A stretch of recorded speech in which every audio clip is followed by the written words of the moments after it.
Welcome to RedDragon. Now, I know it's been a while since my last video, but to be honest, I'm not going to try to give too many excuses. Everyone's been backed up because of the pandemic and all the things that have been going on.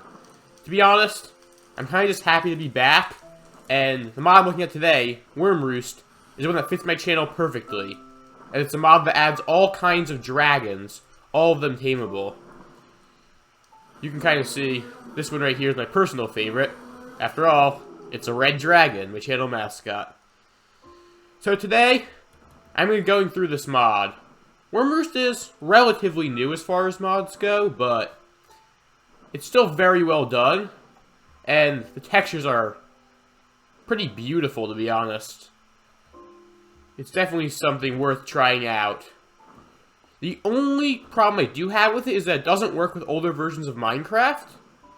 But still, if you ever want to play a mod pack in a newer version, or just even add a standalone mod, it's a great one. It's not overwhelmingly complicated. The main thing it just does is add dragons that can be tamed. There's a few new ores and weapons and stuff, but for the most part, it's all about the dragons. So, today I'll be going... Now, before I get going, I do hate to be that guy, but I'm going to do the obligatory part where I ask you guys all to please subscribe. You know, hit the subscribe button and all that, because I know it's going a little bit commercial here, but it's just, the idea is, it's kind of what you have to do. Like, statistics do show that asking people to subscribe does help people subscribe. Now, I don't know why, because I feel like everyone knows that subscribing is an option, but I figure I'll tell you, and just to make it a little bit different from normal, I'll remind you that even though I don't have too frequent videos, and I don't know if that'll pick up or stay the same, we'll have to see where it goes, I'll try to keep making high-quality content and make sure that none of you regret subscribing. However, if you're not willing to subscribe, at least hit the like button, because that causes no inconvenience for you, it won't bother you, and it does help me out, so it would be a great way to do things. So I have here a pollinated bee on a lead, which is actually really hard to maneuver because they kind of just try to fly away and the lead just stretches. But if I can get him to follow me,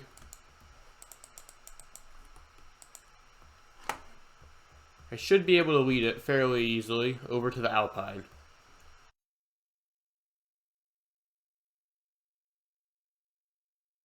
Okay, I have the bee here, and now that it's led over to the Alpine, it'll enjoy its tasty snack. And it should be tamed, actually. From there, I can just get right on it. And now you can press space and hold forward to try to take off.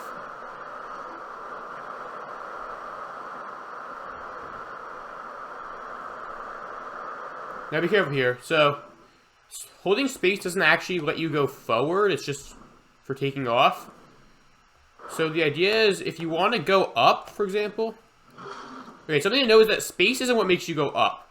You will go in the direction you're facing at any given time. So if you're facing up, you'll rise up, whereas if you're facing down, you'll descend. Which is actually a pretty easy way to gain control, because you just look at where you want to go, and you should head there. Careful though, if you get grounded, you do have to press space to take off. Alpines are pretty nice because they're really easy to travel on, and you kind of feel like you're bobbing up and down with the wind. Alpines are not the most combative of the dragons. However, they do have A attack. If you press G, they'll do a massive wing attack that will create a gust of wind, and, well, that cow just got one shot, so you can see it's fairly powerful. However, it's not OP, and if I can take off again and target this pig, hopefully. It's kind of difficult to aim, you'll see, but... There, see, it got down to 1 health, but didn't kill it there. So, as you see, they're not the most powerful fighting dragons. They're a little bit on the gentle side, I suppose, but they look really cool in my mind, and they're really nice to travel with. They're actually my favorite dragon to fly around on, I think. Except maybe the Royal Red. But they're very soothing in a way. And they like aggroing bees, so that bee is probably going to die. Alpines, unfortunately, cannot be bred, so you're kind of limited by the ones you have. Like, you can't breed new Alpines using Alpines. Some of these dragons can be bred to get more, but these you gotta be more careful with. So make sure they don't die. If you wanna feed them up, you can just give them meat, usually. Most dragons, at least. Oh no. If you shift right click one, it'll switch between sitting and roaming around. I'm just gonna leave this guy here because I don't want to get hurt while I do some other stuff. So, you relax for now. You can rename them with this item called a dragon staff. But I'll talk more about these items later. For now, I'm just trying to go through all the dragons. Well, I found an Alpine just naturally. And as you can see, I did want to show this off. They're not all pure white. So this one's got blue, and I honestly like the ones with the blue a lot. The little detail of color is really cool in my mind. The white ones are nice too. I think mixing it up is good, but I like how there's multiple varieties. Next, we have the Butterfly Leviathan. Ooh, that's a big one. We're gonna skip that one for now. I'll put that one second to last before the Royal Red, because it's kind of a big deal, and it will also aggro all other dragons, so I don't want to unleash that right now, because it would kill my Alpine. So for now, I'll skip over it. Instead of that, we got the Canary Wyvern. It's a small, tiny dragon. But it's a little fast one, and come back. How you tame these, you need sweet berries.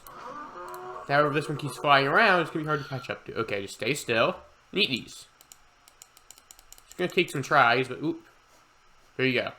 I right-clicked it one extra time, so now that shows up what happens if you right-click them. Once they're tamed, if you right-click them, they'll go on your head. Or your shoulder if you already have one on your head. But I think that's pretty cute. They're not the most violent fighters, but they do have a poisonous attack. Unfortunately, they have really low HP, so you gotta be really careful using them in battle. Now, if I summon another one, let's see if I can get... For now, I'm just going to tame a bunch of them, but I'm trying to get a female one. I think these are both males, from the brightly colored spots on their wings, you can tell. And also their horns. Okay, there's a female one. As you can see, it looks quite different. If I tame it...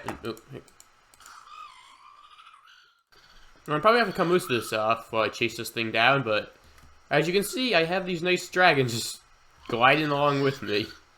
You can apparently make them stay in midair, which is a little odd, but I find it funny.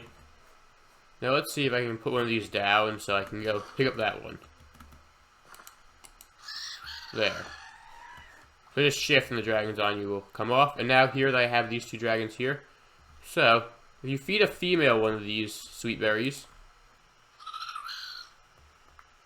as you can see, I got a feather here. They'll actually drop these from time to time, just passively.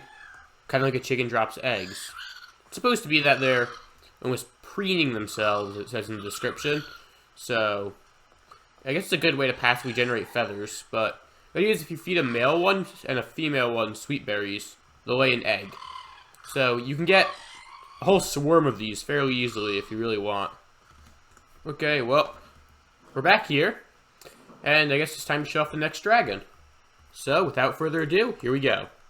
Welcome to the Dragon Fruit Drake. It's a little silly looking. It's a tiny drake colored like a dragon fruit.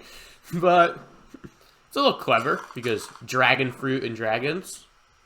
Now, the important thing about dragon fruit drakes is that when they spawn like this is an adult here, you can't actually tame them. See, you can only tame a baby dragon fruit drake, which will naturally spawn. Both types spawn naturally in jungles, so you're going to have to search for a jungle. And I think I saw one actually nearby in my world. Both adult and baby dragon fruit drakes spawn in jungles, though, so as long as you find one of those, it shouldn't be too hard to encounter. Let's see if I can spawn a bunch of these and see if I get a baby. Yep, 2 tries with the spawn egg, I got a baby.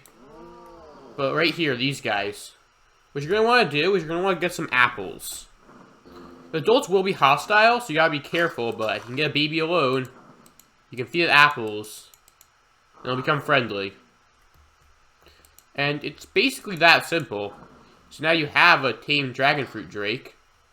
The best way to tame one of these is at night, because during day, the adults will all crowd around, but at night, the babies will sort of be left alone. Kind of makes you feel like a kidnapper, though, if you really start thinking about it, but, shift right-click them to tell them to sit or stay if they're babies, so... And when they're adults. So that way you don't have to worry about them following you and teleporting behind you everywhere. So, let's see what the next dragon on our list is. We've got... a lesser desert worm. These are not problems. They're not particularly dangerous. Even in survival, they don't attack you. You guys gotta chase them down and nope. Fast. If you can chase one of these down and catch it, you should be able to just right-click it and... there. You get a lesser desert worm. Comes out as an item and you can kind of place it down wherever to spawn it back in. These aren't particularly useful, but they do have a few niche uses. Now, once you have 2 adult dragon fruit drakes, you can breed them with apples. Basically, the food used to tame dragons is usually used to breed them, as a rule of thumb. So you can tame them to get more babies, so you don't have to keep kidnapping babies. So the thing about these lesser desert worms is you can cook them and just eat them, but they're a really bad food source, so it's definitely not worth it. The main use of them hasn't yet been introduced. They're going to be food for the dragons.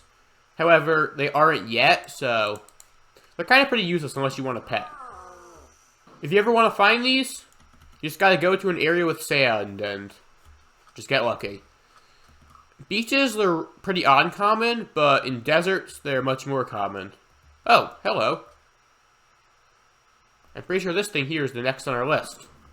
Well, it wasn't supposed to be next on our list, but I figure I'll go over it next. This is the coin dragon. Right-click it, and you get a coin dragon. You right-click it again, coin dragon. That's how it works. It's kind of more of an item. See, it doesn't actually move from the spot it's placed. And if you attack it, it doesn't actually, like, do much. If I can get this down to 0. It'll just drop 2 gold nuggets, but, I mean... Or 4 gold nuggets. So if you kill it, it'll drop the 4 gold nuggets, but I mean... Why would you kill it? It looks awesome. If instead, when it's out there, you just right-click it, it'll go into your inventory. And here you got a rare one. These are going to be like the currency in the mod. So, there will be villagers in the villages that you can use these to trade for certain items and stuff. So, I thought it was really clever that the currency is a literal dragon. They can't be bred, can't be tamed. They won't attack you or anything, and you can attack it, but as you saw, you just get a few gold nuggets. They're mostly for decoration at this point, when you're not using them as currency. But I think they look pretty cool, and could add a lot to a room. I like them. Up next, we have the Overworld Drake. And these are dangerous to tame, because they're hostile. However, to tame them, it's just like a horse, actually. You just right-click to get it on, and hope it doesn't buck you off. So you're going to need good armor to do it. I'll just put on diamond for now. Should be good enough, hopefully. And let's try this. So you're also going to need a saddle. So take a saddle, make sure you're armored up, and you can finally decide to approach one of these. So just place a saddle on, just get on its back. And you'll get bucked off, and just quickly try to right-click the saddle and get back on. Wow, I got lucky second try there. Honestly, I've tried it before and it took like 20 tries, so it's kind of hit or miss. But the idea is that they're just a dragon that you kind of just ride on the back of. They can't actually fly, but it's pretty cool. They can sprint, though, which is nice. So, not one of my personal favorites, but it's definitely a cool way to tame them, and they're pretty interesting. They can attack animals. I forgot the command. Let me see.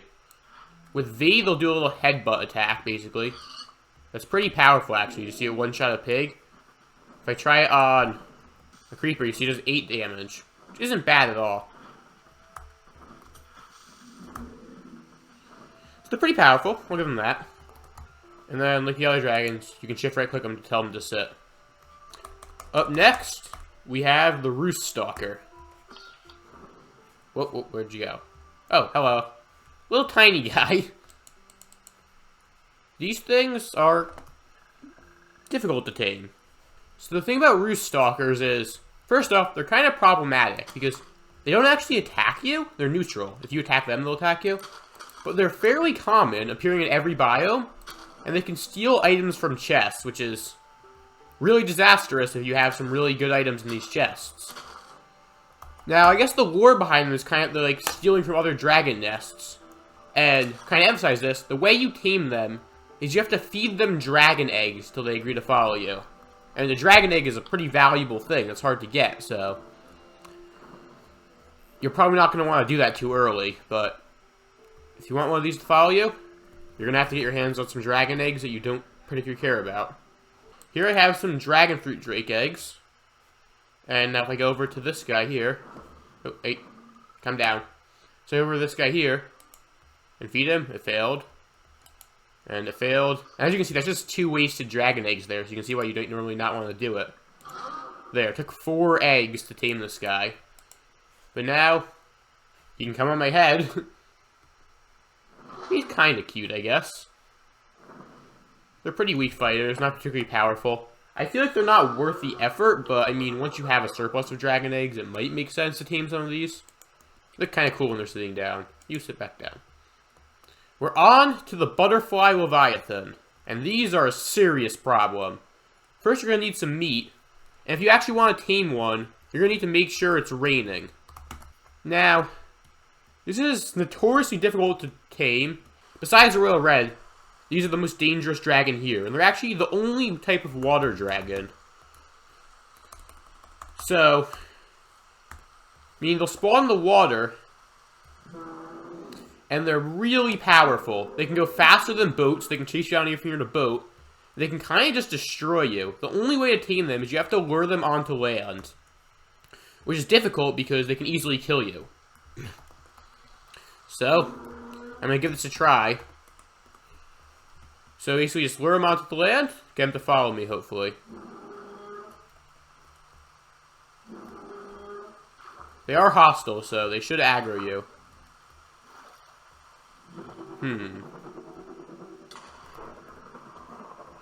Also, that lightning strike is not just from the weather. That's from this thing. It can rain lightning down on you, which is very inconvenient, especially if it won't come out of the water. I do not recommend trying to fight these things in water. Try to get them onto land. That's also how you tame them, but there, hit it a few times, and now stay clear of its mouth, because as you can see, it does this a lot, and this is hard. Honestly, this is probably going to take me a lot of time and a lot of tries. Got onto land. As you can see, it's raining lightning down on me, so you want to get close to it, but you want to stay out of range of its mouth. Because you want to bait it into raining lightning down on you until the blue lines fade. Okay, the blue lines are still there, so I need to not... You have to be close enough that it can strike you with lightning, that it can't bite you. See, it tried to bite me, so that means... If I had gotten it, it would have been too close, but that was good. So the idea is, as long as those blue lines are on it, it can't be tamed yet. It's really hard to get that precious distance where you're baiting into attacking you, but not with the bite attack. Note that a normal bow does not work on these things, because it'll just bounce off. You can get special bows from the mob that do work, however. There, it got me. Okay, quick, feed it, and try to die while doing so. Got it! There, now I have one of these tamed. As you can see, they're very, very, very slow on land. Once you get them to the water, they're by far the best water dragon you could have. Whew, there we go. As you can see, you can ride both above the water and under the water at pretty fast speeds.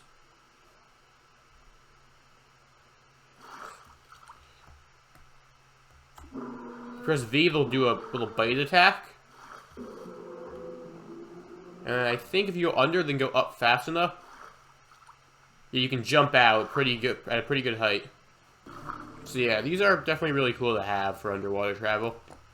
And they'd be great for exploring an ocean monument. You can breed these using kelp, but of course, first you have to get 2 of these leviathans, which is no easy task, but it's definitely doable. And one other thing they can do is, while underwater, they should be able to do a lightning strike at a land-based mob. There. So as long as it works on water-based mobs too. So unless you're in the water and face a mob and press G, it'll basically smite it with lightning, which is an incredibly powerful ability because lightning ignores armor and just does a ton of damage, so you would kill a lot of things, including other players, really fast. All of that leaves us with only one dragon left, my favorite of them all. The most powerful, the most frightening, the Royal Red. And there it is. This thing is scary to fight. It will aggro all other dragons around it and burn them to a crisp.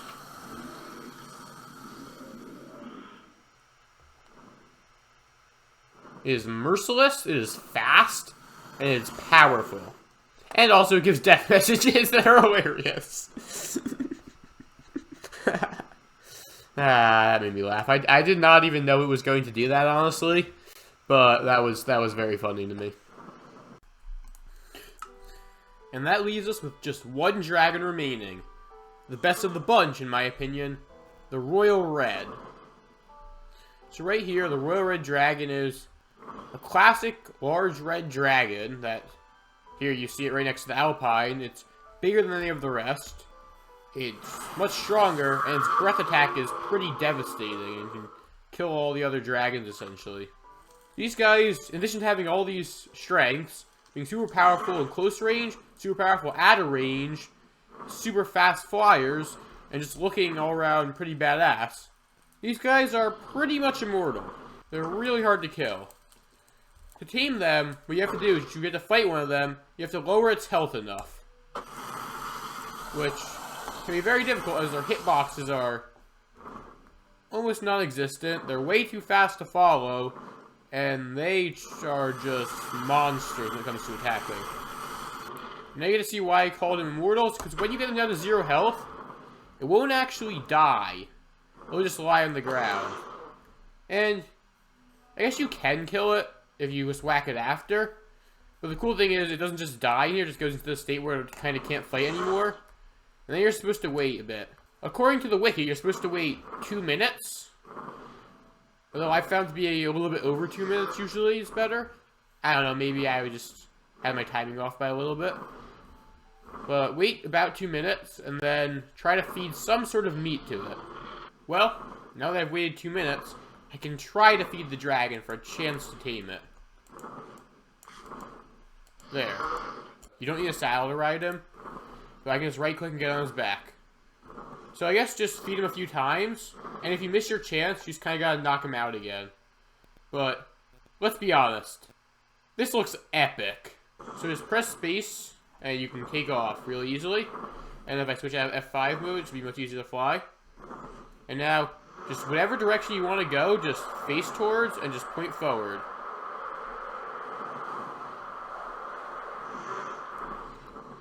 If you press G, you get this flame attack here. That is very powerful, and you can kind of just hold it down, just spray it everywhere if you want. If you press V, you get a little melee attack, which can hit enemies up close. So you can see why this thing is really powerful and the one you'd most want to have. There's definitely a lot of cool stuff that can be done with this in multiplayer for battles and stuff. And if the dragon gets low enough, where its health's at 0, it'll kind of just get knocked out for a bit. And you can just heal it back up with meat easily enough. So, that's about all of it. Thank you so much for watching. I really appreciate it. And I hope to see you all next time. I know my channel's been a little inactive lately, but I'll be hoping to get back into things. So, keep an eye out. Thanks again. This is RedDragon, signing off.